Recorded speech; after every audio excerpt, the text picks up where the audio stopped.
Hi, fifth graders.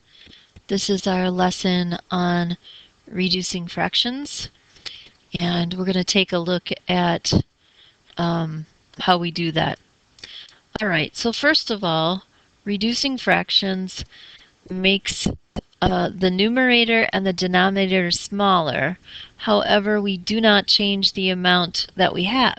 So if you look at this picture right here, here you have 2/8, and over here you have 1/4. But when you look at the pictures, you can see that they are the same amount. So whether I take a pizza and I cut it into 8 pieces, or I take a pizza and cut it into fourths, if I take 2 out of the 8 slices here, and I take 1 out of the 4 slices here, I have the exact same amount. Okay, that's our first thing we need to remember. Secondly, remember that any fraction that has the same numerator as denominator is equal to 1. So 4/4 is equal to 1. 9/9 is equal to 1. And when we multiply or divide by those types of numbers, we don't change what we have. We just have a different way that it's cut up. Okay? So when we reduce fractions, we want to divide by 1. Find a number that both the numerator and the denominator can both be divided by. So for example, in 5/10 here, they both can be divided by 5. 5 can be divided by 5, and 10 can be divided by 5.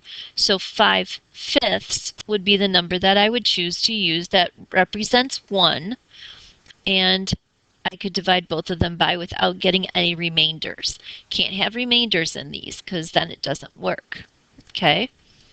Next, we divide the top and the bottom number by that same number. So I have 5 divided by 5. I have 10 divided by 5. 5 divided by 5 is 1. 10 divided by 5 is 2. So I could say that 5/10 is the same as 1/2. And I would want to just double check with my math here and do a reverse multiplication. 1 times 5 equals 5. 2 times 5 equals 10.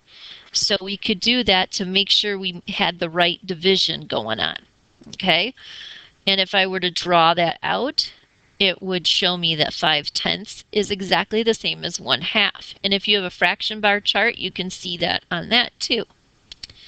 Okay, next, what we want to look at is to think about those divisibility rules. And those divisibility rules can help us choose a number to help reduce the fraction. So are they even numbers? If both the numbers are even, we can divide by 2. If I add up the digits and it equals 3, 6, or 9, then I could divide, if the top does and the bottom does, then I can divide them by 3. Do both the numbers end in a 5 or 0? Well, I know you know what that can be divided by. They can be divided by 5. And if they're even and you add up the digits and they equal 3, 6, or 9, then we can divide it by 6. Because it has to be an even number, both the top and the bottom. And when you look at the numbers, you add them up like the number 15. If I had 3/15, well, 3 is a 3, but that's odd. So those could be divided by 3, but they couldn't be divided by 6 because they aren't even. They have to have both even and adding the digits. So let's say we had a 12 over 24. A 12 over 24 would be divisible by 3, 6, or 9, or have that, add up to 3, 6, or 9, and they're both even numbers. Okay? Adding up the digits that equal 9, you can divide by 9. Do they end in 0? Well, then we can divide it by 10. And always check to see, can I divide the bottom number by the top number, because that would be an easy way to reduce a fraction. Okay, so those would be your divisibility rules to think about as you're trying to reduce a fraction. Reducing the fractions here, if we had 3/9, 3 And a 9, 3, 6, or 9, right? We can divide it by 3. So 3 divided by 3 is 1. 9 divided by 3 is 3. And again, we're making sure that we use the same number on top as we do on the bottom because that makes it a 1. 10 and 15, we can divide by 5, and we'd get 2/3. 10 divided by 5 is 2. 15 divided by 5 is 3. In here, for 8/12, we did 8 divided by 2 because I knew they were even. So 8 divided by 2 is 4. 12 divided by 2 is 6.